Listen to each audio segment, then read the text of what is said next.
എല്ലാവർക്കും നമസ്കാരം. ടൂസ് അക്കാഡമിയിലേക്ക് സ്വാഗതം. എംകോം കഴിഞ്ഞ് ടീച്ചിങ് ഫീൽഡിലേക്ക് എത്തി നിൽക്കുന്നവരും എംകോം കഴിഞ്ഞ് ടീച്ചിങ് ഫീൽഡിലേക്ക് എത്താൻ ആഗ്രഹിക്കുന്നവരും ഏറ്റവും കൂടുതൽ ആഗ്രഹിച്ചിരിക്കുന്ന അല്ലെങ്കിൽ കാത്തിരിക്കുന്ന ഒരു എക്സാമാണ് HSST കോമേഴ്സിന്റെ എക്സാം. അതിന്റെ നോട്ടിഫിക്കേഷൻ നമ്മൾ ഉടനെ തന്നെ പ്രതീക്ഷിക്കുന്നുണ്ട്. അതിനെപ്പറ്റിയുള്ള ബേസിക് ആയിട്ടുള്ള കുറച്ച് കാര്യങ്ങളൊക്കെ കഴിഞ്ഞ വീഡിയോയിൽ അക്കാഡമി ഷെയർ ചെയ്തിട്ടുണ്ടായിരുന്നു. ഈ വീഡിയോയിൽ അതിന്റെ കൊമേഴ്സിന്റെ സബ്ജക്റ്റിന്റെ സിലബസ് ആണ് അനലൈസ് ചെയ്യാൻ വേണ്ടിയിട്ട് ഉദ്ദേശിക്കുന്നത്. നമ്മൾ ഈ വർഷം HSST കൊമേഴ്സ് ജൂനിയറിന്റെ നോട്ടിഫിക്കേഷൻ പ്രതീക്ഷിക്കുന്നു.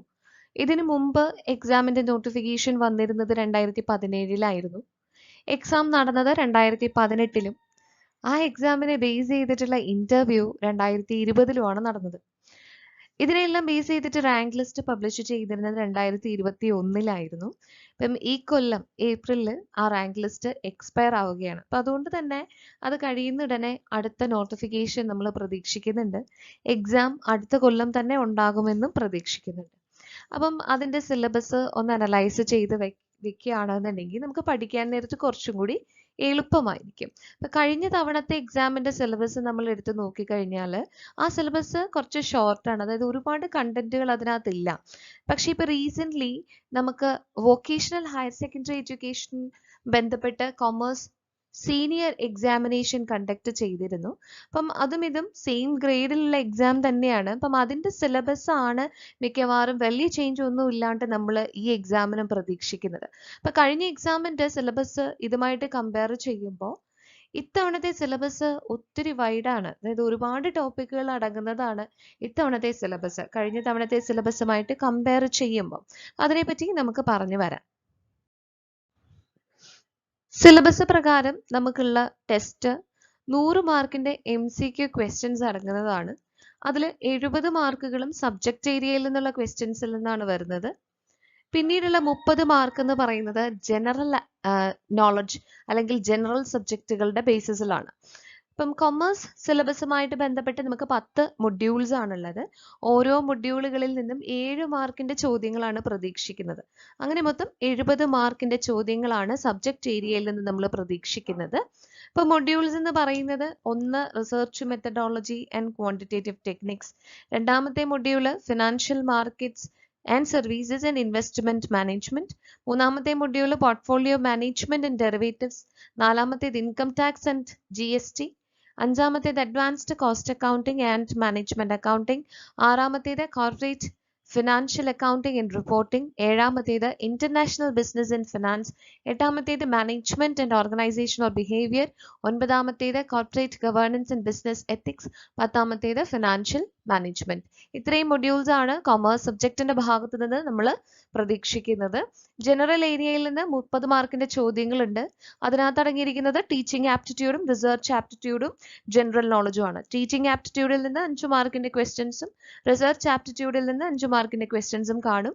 പിന്നീട് general knowledge, current affairs and renaissance ഭാഗത്ത് നിന്ന് 20 മാർക്കിന്റെ ചോദ്യങ്ങളും കൂട്ടി 30 മാർക്കിന്റെ ചോദ്യങ്ങളാണ് ഈ ഭാഗത്ത് നിന്ന് വരിക. അങ്ങനെ മൊത്തം 100 മാർക്കിന്റെ MCQ ടെസ്റ്റ് ആയിരിക്കും ഉണ്ടാവുക.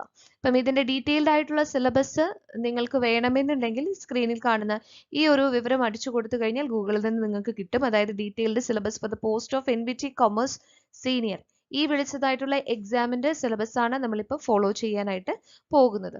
ഇതിൽ സബ്ജക്ട് ഏരിയയുടെ മാത്രം സിലബസ് അനാലിസിസ് ആണ് ഈ ഒരു വീഡിയോയിലൂടെ നമ്മൾ ഉദ്ദേശിക്കുന്നത്. നമുക്ക് ഫസ്റ്റ് മൊഡ്യൂൾ സബ്ജക്ട് ഏരിയയിൽ നിന്നുള്ള ഫസ്റ്റ് മൊഡ്യൂൾ എന്ന് പറയുന്നത് research methodology and quantitative techniques ആണ്. നോക്കിക്കഴിഞ്ഞാൽ മനസ്സിലാകും അത്യാവശ്യം ഒരുപാട് ടോപ്പിക്സ് അടങ്ങിയ ഒരു മൊഡ്യൂൾ തന്നെയാണിത്.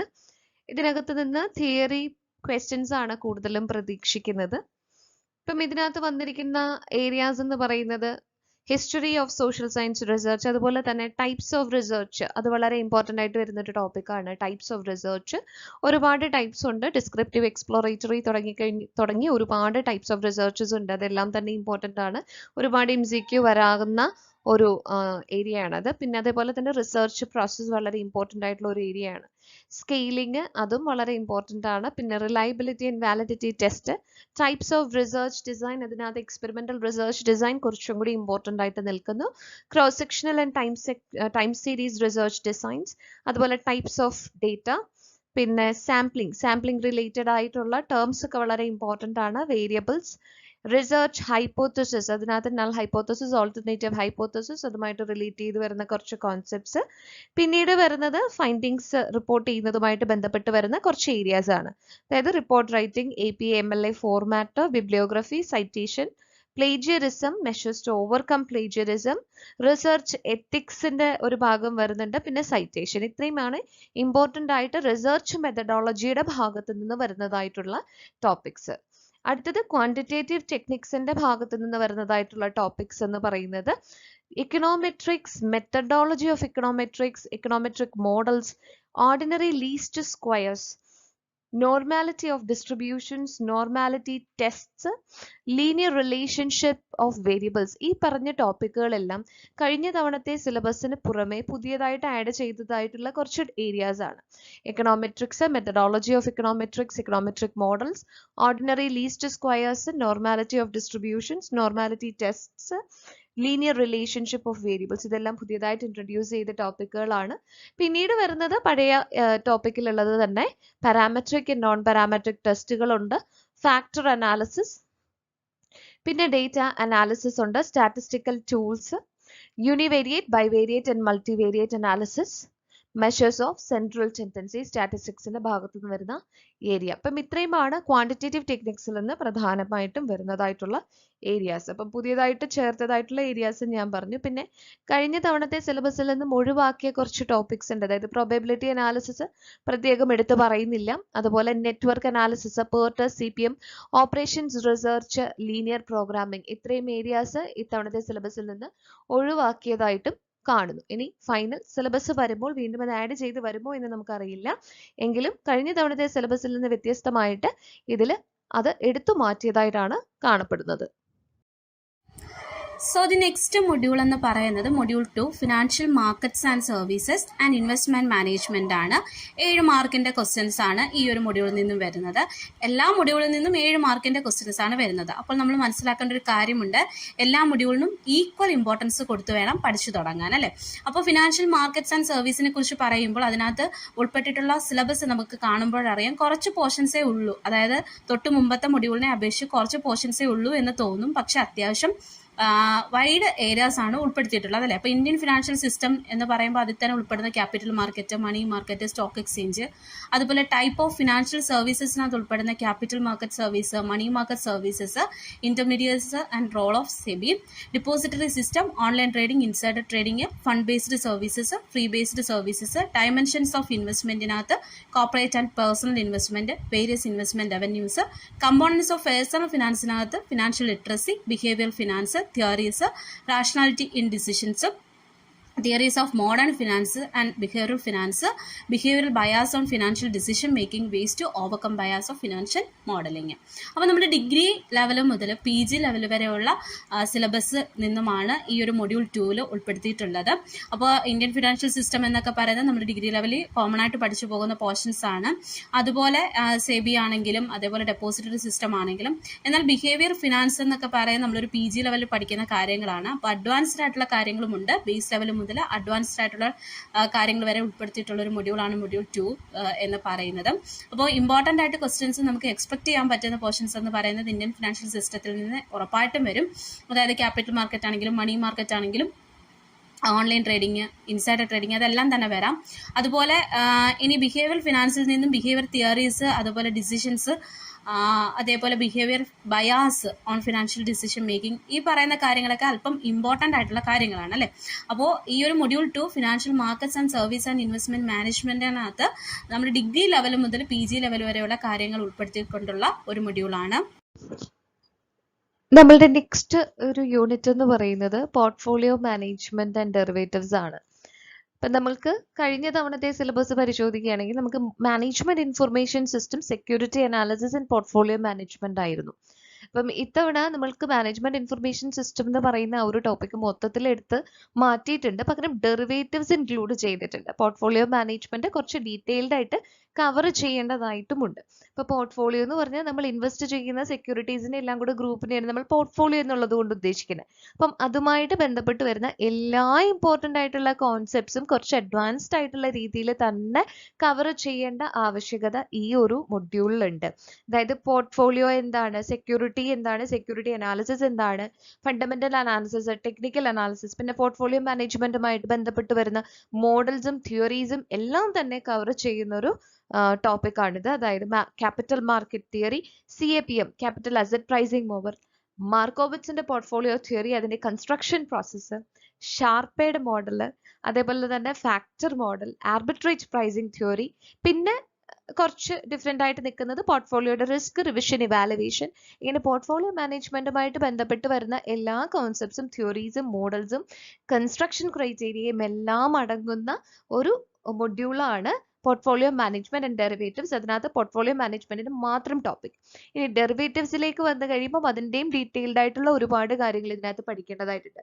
ഡെറിവേറ്റീവ്സ് എന്താണ്, അതിന്റെ ബെനിഫിറ്റ്സ് എന്താണ്, അണ്ടർലൈങ് അസറ്റ്സ് എന്താണ്, ലോട്ട് സൈസ് എന്താണ്, പിന്നെ ഡെറിവേറ്റീവ്സിന്റെ ക്ലാസിഫിക്കേഷൻ, പിന്നെ എക്സ്ചേഞ്ച് ട്രേഡഡ് ആയിട്ടുള്ളതും ഓവർ ദ കൗണ്ടർ ട്രേഡഡ് ആയിട്ടുള്ള ഡെറിവേറ്റീവ്സ്, പിന്നെ കമ്മോഡിറ്റി മാർക്കറ്റും ഫിനാൻഷ്യൽ മാർക്കറ്റ്, പിന്നെ forward, future, call and option contracts, swaps, പിന്നെ ഹെഡ്ജിങ്. ഇത്രയും കാര്യങ്ങളൊക്കെ ഡീറ്റെയിൽഡ് ആയിട്ട് നമുക്ക് ഡെറിവേറ്റീവ്സിനകത്തും പഠിക്കാനുണ്ട്. മാനേജ്മെന്റ് ഇൻഫർമേഷൻ സിസ്റ്റം എടുത്ത് മാറ്റിയിട്ടുമുണ്ട്. Next module income tax and goods and services tax ആണ്. ഇപ്പൊ കഴിഞ്ഞ തവണത്തെ സിലബസിൽ അത് income tax and indirect tax ആയിരുന്നു. ഇപ്പൊ ഇൻഡയറക്ട് ടാക്സിൽ ആ സിലബസിൽ നമുക്ക് വെൽത്ത് ടാക്സും എക്സൈസ് ആൻഡ് കസ്റ്റംസും ഒക്കെ ആയിരുന്നു ഉൾപ്പെടുത്തിയിട്ടുണ്ടായിരുന്നത്. ഇപ്പൊ വെൽത്ത് ടാക്സും എക്സൈസ് ആൻഡ് കസ്റ്റംസും ഒക്കെ മാറി പുതിയതായിട്ട് ഇൻട്രൊഡ്യൂസ് ചെയ്ത GST ആണ് ഇപ്പോഴത്തെ സിലബസിൽ വന്നിരിക്കുന്ന ടോപ്പിക്. അതൊരു പുതിയതായിട്ട് ആഡ് ചെയ്തതായിട്ടുള്ള ടോപ്പിക് ആയതുകൊണ്ട് തന്നെ അതിന് പ്രത്യേകം ഇമ്പോർട്ടൻസ് കൊടുത്ത് പഠിക്കേണ്ടതായിട്ടുണ്ട്. ഇപ്പം ഇൻകം ടാക്സിൽ കഴിഞ്ഞ തവണ ഉണ്ടായിരുന്നത് പോലെ തന്നെ ബേസിക് ആയിട്ടുള്ള അതിന്റെ കോൺസെപ്റ്റ്സും കാര്യങ്ങളും ഒക്കെയാണ് വരുന്നത്. പിന്നെ എക്സ്ട്രാ വന്നിട്ടുള്ളത് കമ്പനീസിന്റെയും ഫേംസിന്റെയും അസസ്മെന്റ് ആണ്. കഴിഞ്ഞ തവണ കൂടുതലും ഇൻഡിവിജ്വൽസിന്റെ അസസ്മെന്റ് മാത്രമാണ് ഫോക്കസ് ചെയ്തിരുന്നതെങ്കിൽ ഇപ്പോഴത്തെ അപ്ഡേറ്റഡ് സിലബസിനകത്ത് കമ്പനീസിന്റെയും ഫേംസിന്റെയും HUFന്റെയും കോപ്പറേറ്റീവ് സൊസൈറ്റിയുടെയും ഒക്കെ അസസ്മെന്റ് ഇൻക്ലൂഡ് ചെയ്തിട്ടുണ്ട്. അപ്പം ഇൻഡിവിജ്വൽസിന്റെ അസസ്മെന്റുമായിട്ട് ബേസ് ചെയ്ത് ഇമ്പോർട്ടൻ്റ് ആയിട്ട് വരുന്ന ഒരു ഏരിയ ആണ് റെസിഡൻഷ്യൽ സ്റ്റാറ്റസ് എങ്ങനെയാണ് ഐഡന്റിഫൈ ചെയ്യുക എന്നുള്ളത്.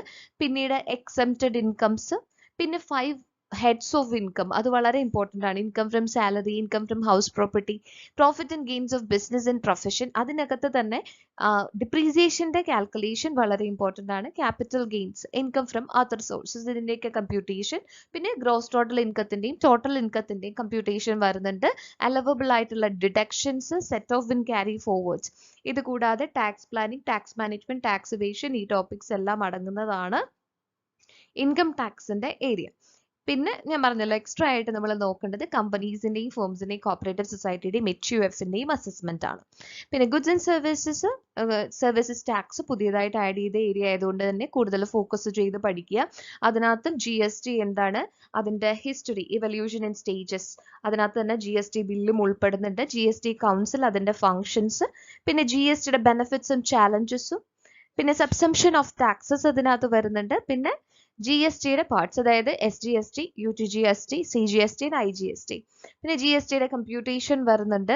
പിന്നെ എങ്ങനെയാണ് ലെവി ആൻഡ് കളക്ഷൻ വരുന്നത്, പിന്നെ time of supply, value and supply and place of supply.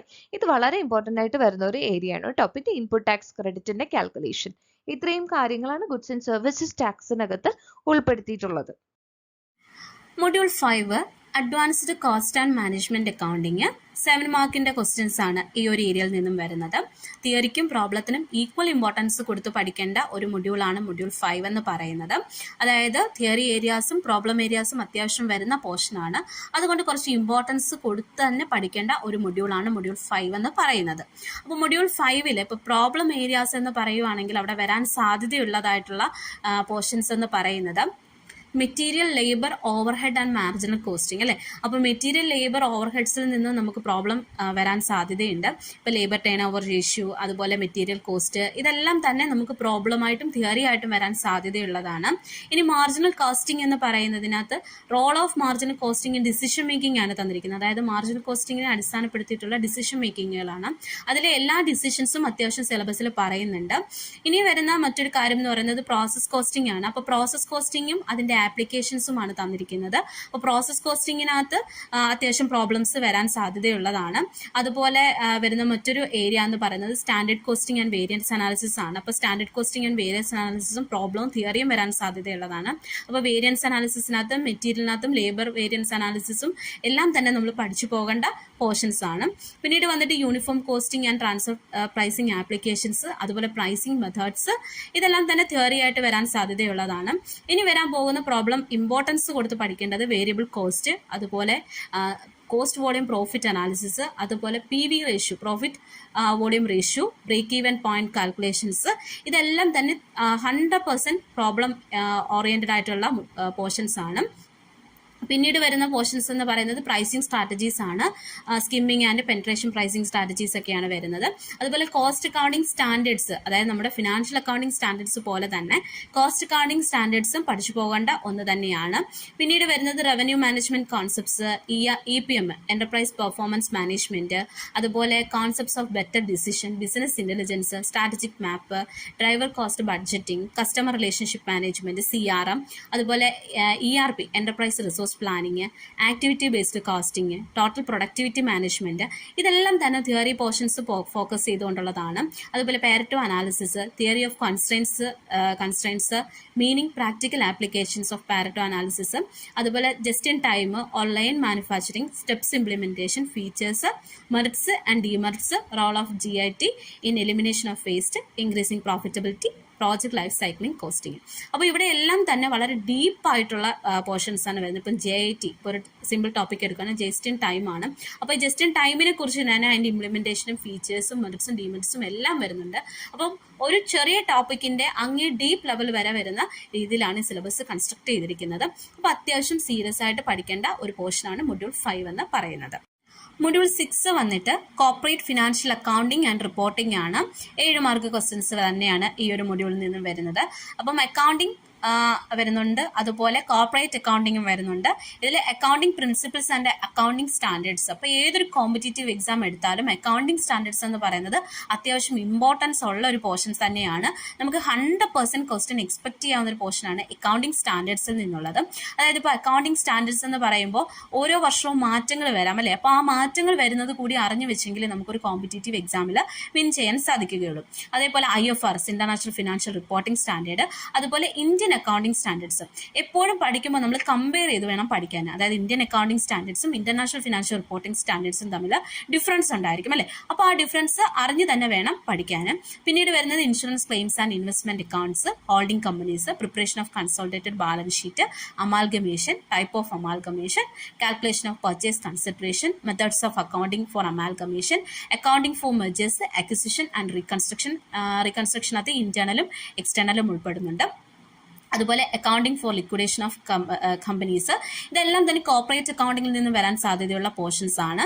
Then preparations of financial statement of affairs, deficiency of surplus account, liquidator final statement of account, double account system, final accounts, electricity concerns, insolvency and bankruptcy code 2016, scope and functions, corporate insolvency resolution process. അപ്പോൾ ഇതിനകത്ത് നമുക്ക് ചിലത് നമ്മൾ തീരെ പരിചയമില്ലാത്ത portions വരാം, അതുപോലെ നമുക്ക് പരിചയമുള്ള ഏരിയാസും വരാം. അപ്പോൾ കോർപ്പറേറ്റ് അക്കൗണ്ടിങ്ങിലെ എല്ലാ മൊഡ്യൂളും കവർ ചെയ്യുന്ന, അതായത് നമ്മൾ ഡിഗ്രി ലെവലിൽ പഠിച്ചിട്ടുള്ള കോർപ്പറേറ്റ് അക്കൗണ്ടിങ്ങിലെ എല്ലാ മൊഡ്യൂളും കവർ ചെയ്യുന്ന ഒരു പോർഷനാണ്. അതുപോലെ ഫൈനൽ അക്കൗണ്ട്സ്, അതായത് കോർപ്പറേറ്റ് ഫിനാൻഷ്യൽ അക്കൗണ്ടിങ് ആണ്. അപ്പോൾ ഫൈനൽ അക്കൗണ്ട്സിൽ നിന്നും ഈ കുറച്ച് പോർഷൻസ് ഉൾപ്പെടുത്തിയിട്ടുണ്ട്. ദെൻ നെക്സ്റ്റ് എന്ന് പറയുന്നത് വോയേജ് അക്കൗണ്ടിങ് ആണ്. അപ്പോൾ വോയേജ് അക്കൗണ്ട്സ് എന്ന് പറയുന്നത് നമ്മുടെ ഡിഗ്രി ലെവലിൽ പഠിക്കുന്ന ഒരു പോർഷനാണ് വോയേജ് അക്കൗണ്ട്സ് എന്ന് പറയുന്നതും. വോയേജ് അക്കൗണ്ട്സിനകത്ത് വരുന്നത് അതും ആ ഒരു മൊഡ്യൂൾ അതേപോലെ തന്നെ സിലബസിനകത്ത് ഉൾപ്പെടുത്തിയിരിക്കുകയാണ്. അതായത് നമ്മൾ ഡിഗ്രി ലെവലിൽ വോയേജ് അക്കൗണ്ട്സ് എന്ന് പറഞ്ഞ് പഠിച്ച അഡ്വാൻസ്ഡ് ഫിനാൻഷ്യൽ അക്കൗണ്ടിങ് പഠിക്കുന്ന ഒരു മൊഡ്യൂളാണ് വോയേജ് അക്കൗണ്ട്സ്. ആ വോയേജ് അക്കൗണ്ട്സ് അതുപോലെ തന്നെയാണ് ഈ സിലബസിൽ ഉൾപ്പെടുത്തിയിട്ടുള്ളത്. അപ്പോൾ വോയേജ് അക്കൗണ്ടിന്റെ മീനിങ്, പർപ്പസ്, ബേസിക് കോൺസെപ്റ്റ്സ്, അതുപോലെ treatment of incomplete voyage, human resource. അതുപോലെ പിന്നെ വരുന്നൊരു കാര്യം എന്ന് പറയുന്നത് ഹ്യൂമൻ റിസോഴ്സ് അക്കൗണ്ടിങ് ആണ്. ഹ്യൂമൻ റിസോഴ്സ് അക്കൗണ്ടിങ്, അതുപോലെ forensic accounting, social responsibility accounting, എൻവയോൺമെന്റൽ accounting, investment accounting, proactive accounting, inflation accounting. അതായത് അഡ്വാൻസ് ലെവൽ അക്കൗണ്ടിങ്ങിന്റെ വേരിയസ് ഡിസിപ്ലിനറീസും കൂടി ഈ ഒരു പോർഷനകത്ത് ഉൾപ്പെടുത്തിയിട്ടുണ്ട്. അപ്പോൾ മൊഡ്യൂൾ 6 എന്ന് പറയുന്നത് പ്രോബ്ലം, അതുപോലെ തിയറി ലെവൽ അത്യാവശ്യം ക്വസ്റ്റ്യൻസ് വരാം. അതുപോലെ പ്രോബ്ലം ലെവലിൽ നിന്നും വളരെ കുറച്ച് ക്വസ്റ്റ്യൻസ് എങ്കിലും നമുക്ക് ഇതിനകത്ത് എക്സ്പെക്ട് ചെയ്യാവുന്നതാണ്. 7th module international business and international finance ആണ്. കഴിഞ്ഞ സിലബസിൽ നമുക്ക് ഈ ഒരു ടോപ്പിക്ക് കാണാനായിട്ട് സാധിക്കില്ലായിരുന്നു. ചുരുങ്ങിയ വളരെ ചെറിയൊരു സിലബസ് ആയിരുന്നു നമുക്ക് ഉണ്ടായിരുന്നത്. 6-7 മൊഡ്യൂൾസ് മാത്രമേ ഉണ്ടായിരുന്നുള്ളൂ. ഇതവണ നമുക്ക് 10 മൊഡ്യൂൾസ് ഉണ്ട്. അതിൽ ഉൾപ്പെടുത്തിയിട്ടുള്ള ഒരു ടോപ്പിക്കാണ് ഇന്റർനാഷണൽ ഫിനാൻസ് ആൻഡ് ബിസിനസ് എന്ന് പറയുന്നത്. അപ്പം ഇന്റർനാഷണൽ ഫിനാൻസുമായിട്ട് ബന്ധപ്പെട്ട് ഉള്ള എല്ലാ തിയറീസും മോഡൽസും, അതായത് theory foreign exchange market, foreign exchange trading, പിന്നെ spot and forward exchange, swift mechanism, പിന്നെ ഇതുമായിട്ട് ബന്ധപ്പെട്ട തിയറീസും മോഡൽസും, purchasing power parity theory, asset market model, portfolio balancing model, ഇങ്ങനെ ഇന്റർനാഷണൽ ഫിനാൻസുമായിട്ട് ബന്ധപ്പെട്ട് വരുന്നതായിട്ടുള്ള എല്ലാ തിയറീസും എക്സ്ചേഞ്ച് റേറ്റ് ഡിറ്റർമിനേഷനും എല്ലാം തന്നെ ഇന്റർനാഷണൽ ഫിനാൻസ് എന്ന് പറയുന്ന ടോപ്പിക്കിനകത്ത് അടങ്ങുന്നുണ്ട്. ഇനി ഇന്റർനാഷണൽ ബിസിനസ്സിലേക്ക് വരുമ്പോൾ ഇന്റർനാഷണലൈസേഷന്റെ സ്റ്റേജസ്, പിന്നെ different strategies of foreign entry, licensing, franchising മുതലായിട്ടുള്ള സ്ട്രാറ്റജീസ്, ഇതൊക്കെ വളരെ ഇമ്പോർട്ടൻ്റ് ആണ്. പിന്നെ free trade area, customs union, regional block, പിന്നെ അതുപോലെ ഇന്റർനാഷണൽ ഇൻസ്റ്റിറ്റ്യൂഷൻസ്, അത് വളരെ ഇമ്പോർട്ടൻ്റ് ആണ്. അതുപോലെ ഇന്റഗ്രേഷൻ അറേഞ്ച്മെന്റ്സ് അല്ലെങ്കിൽ എഗ്രിമെന്റ്സ് ഒക്കെ വളരെ ഇമ്പോർട്ടൻ്റ് ആണ്. നാഫ്റ്റ, യൂറോപ്യൻ യൂണിയൻ, സാർക്ക്, ആസിയാൻ, ബ്രിക്സ്, ഇതുപോലെയുള്ള കാര്യങ്ങളൊക്കെ പഠിച്ചു വെക്കണം. വേൾഡ് ബാങ്ക്, അതിന്റെ അഫിലിയേറ്റ്സ്, പിന്നെ IMF, വേൾഡ് ട്രേഡ് ഓർഗനൈസേഷൻ, ഇതിന്റെയൊക്കെ റോൾസ് വളരെ വളരെ ഇമ്പോർട്ടൻ്റ് ആയിട്ടുള്ള ഏരിയാസ് ആണ്. MNCs, അതിന്റെ അഡ്വാൻറ്റേജസും ഡിസഡ്വാൻറ്റേജസും, പിന്നെ ഇന്റർനാഷണൽ ഇൻവെസ്റ്റ്മെന്റ്സ്, അതായത് foreign direct investments, foreign portfolio investments, ഈ പറയുന്ന കാര്യങ്ങൾ, പിന്നെ ഇന്റർനാഷണൽ മാർക്കറ്റിംഗ്, ഇത്രയും കാര്യങ്ങളാണ് ഇന്റർനാഷണൽ ബിസിനസ്സിനകത്ത് പ്രധാനമായിട്ടും വരുന്നത്. 8th module management and organizational behaviour ആണ്. ഇത് ഇച്ചിരി വലിയ ഒരു യൂണിറ്റ് ആണ്. ഇതിനകത്ത് business management, modern techniques and management, human resource management, organisational behaviour, ഇങ്ങനെ ഒരുപാട് ടോപ്പിക്സ് അടങ്ങുന്നുണ്ട്. ബിസിനസ് മാനേജ്മെന്റിന്റെ ഭാഗത്ത് നിന്ന് മാനേജ്മെന്റിന്റെ ഇൻട്രൊഡക്ഷൻ, പിന്നെ Japanese management system, Korean management system, school of management thoughts വളരെ ഇമ്പോർട്ടൻ്റ് ആണ്. പിന്നീട് പ്രിൻസിപ്പിൾസ് ഓഫ് മാനേജ്മെന്റ്, പിന്നെ ഒരുപാട് വ്യക്തികളെ പറ്റി പഠിക്കാനുണ്ട്. മാനേജ്മെന്റ് തോട്ട്സുമായിട്ട് ബന്ധപ്പെട്ട് വരുന്ന ഒരുപാട് വ്യക്തികളെ പറ്റി ഇതിനകത്ത് പഠിക്കാനുണ്ട്. പിന്നീട് ഇതിനകത്ത് പ്രധാനമായിട്ട് വരുന്നത് മാനേജ്മെന്റ് ഫങ്ഷൻസിന്റെ അകത്ത് നിന്ന് മോട്ടിവേഷനും ലീഡർഷിപ്പും എടുത്തു പറയുന്ന 2 ഏരിയാസ് ആണ്. പിന്നെ മോഡേൺ ടെക്നിക്സിനകത്ത് TQM-ന് ഒരു പ്രത്യേകമായിട്ടുള്ള ഇമ്പോർട്ടൻസ് എടുത്തു പറയുന്നുണ്ട്. TQM-ന് അത് കൂടാണ്ട് quality circles, 6 sigma, kaizen and benchmarking കൂടി നോക്കേണ്ടതായിട്ടുണ്ട്.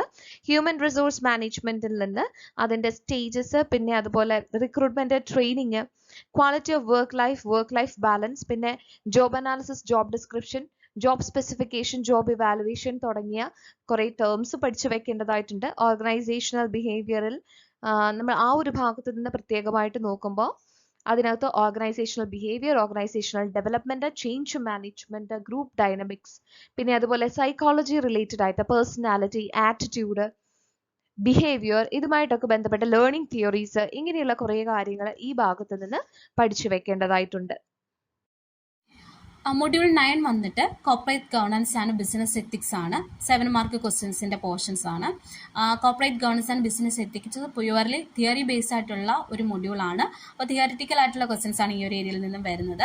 കോർപ്പറേറ്റ് ഗവർണൻസിന്റെ evolution, major stakeholders of corporate body and their goals, communication mechanism of corporate organisation with stakeholders, objective of corporate governance, principles of corporate governance, theories and models of corporate governance, conceptual framework of corporate governance, legal framework of corporate and administrative framework, regulatory framework of corporate governance in India, SEBI guidelines and clause 49, reforms in the Companies Act, secretarial audit and insider trading, green governance, various committee on corporate governance, CSR under Companies Act 2013, scope, relevance, importance and areas of CSR. CSR എന്ന് പറയുന്നത് corporate social responsibility ആണ്. അതുപോലെ arguments and against of CSR and Ackerman models of CSR, executive directors, independent directors, appointment and remuneration, power and duties of responsibilities, audit committee, composition of power and responsibility, statutory officers,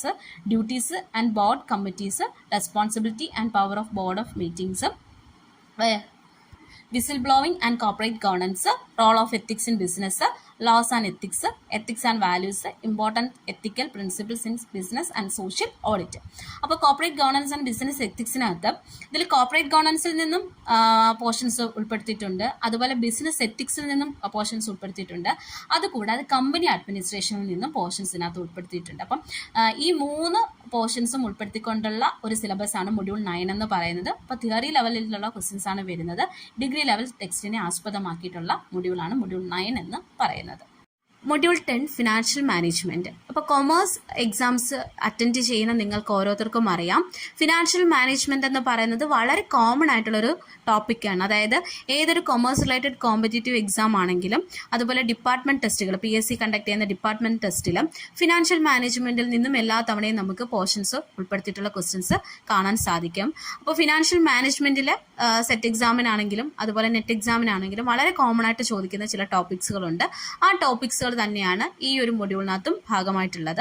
അപ്പോൾ decision financial management, അതുപോലെ financing decision, investment decision and dividend decisions, cost of capital, അതുപോലെ capital structure, theories of capital structure, EBIT, EPS analysis, അതുപോലെ leverage, operating and financial combined leverage, dividend decisions തുടങ്ങിയിട്ടുള്ള common ആയിട്ടുള്ള കാര്യങ്ങളാണ് ഈ സിലബസിനകത്ത് വരുന്നത്. അതുപോലെ dividend policies, management of working capital, liquidity and profitability, working capital financing decisions, working capital cycle, cash management and debtors management, creditors policy, inventory management techniques, long term capital investment decisions, method, investment appraisal, payback method, payback period, discount payback, accounting rate of discount, NPV, IRR അഥവാ internal rate of return, profitability index, risk and uncertainty, capital budgeting, method of assessing risk, profitability analysis, certainty equivalent method, risk adjusted discount method, അതുപോലെ Monte Carlo simulation method, decision tree analysis, അതുപോലെ scenario analysis, sensitivity analysis, lease financing, ratios for assessing liquidity, profitability, productivity and leverage. അപ്പോൾ ഈ ഒരു portions, അതായത് module 10 എന്ന് പറയുന്നതും problem അതുപോലെ theory ഏരിയാസിൽ നിന്നും വരാം. അത്യാവശ്യം തിയറീസും അതുപോലെ പ്രോബ്ലവും പഠിച്ചിരുന്നെങ്കിൽ മാത്രമേ ഈ ഒരു ഏരിയയിൽ നിന്നും നമ്മൾ ഉദ്ദേശിക്കുന്ന ലെവലിൽ മാർക്ക് സ്കോർ ചെയ്യാൻ സാധിക്കുകയുള്ളൂ. അപ്പം സെറ്റ് എക്സാം ക്ലിയർ ചെയ്തിട്ടുള്ള നിങ്ങൾക്ക് ഓരോരുത്തർക്കും സുപരിചിതമായിട്ടുള്ള ഒരു പോർഷനാണ് ഇതിൽ ഒരു 50%-ലധികവും ഉള്ളത്. അപ്പോൾ അത്യാവശ്യം ഇമ്പോർട്ടൻസ് കൊടുത്ത് പഠിച്ചു പോകേണ്ട ഒരു പോർഷൻ തന്നെയാണ് മൊഡ്യൂൾ 10 ഫിനാൻഷ്യൽ മാനേജ്മെൻറ്റ് എന്ന് പറയുന്നത്. ഇതിൽ പകുതിയോളം കാര്യങ്ങൾ ഓരോരുത്തരും പഠിച്ച കാര്യങ്ങൾ തന്നെയാണ് അല്ലേ, ബാക്കി കുറേ കാര്യങ്ങളേ ഉള്ളൂ. അതായത് PG ലെവലിലെ കുറച്ച് ടോപ്പിക്സുകൾ മാത്രമേ ഉള്ളൂ പുതുതായിട്ട് പഠിക്കേണ്ടതായിട്ടുള്ളത്. അപ്പോൾ ഇത്രയുമാണ് മൊഡ്യൂൾ 10-നകത്ത് ഉൾപ്പെടുത്തിയിട്ടുള്ളത്.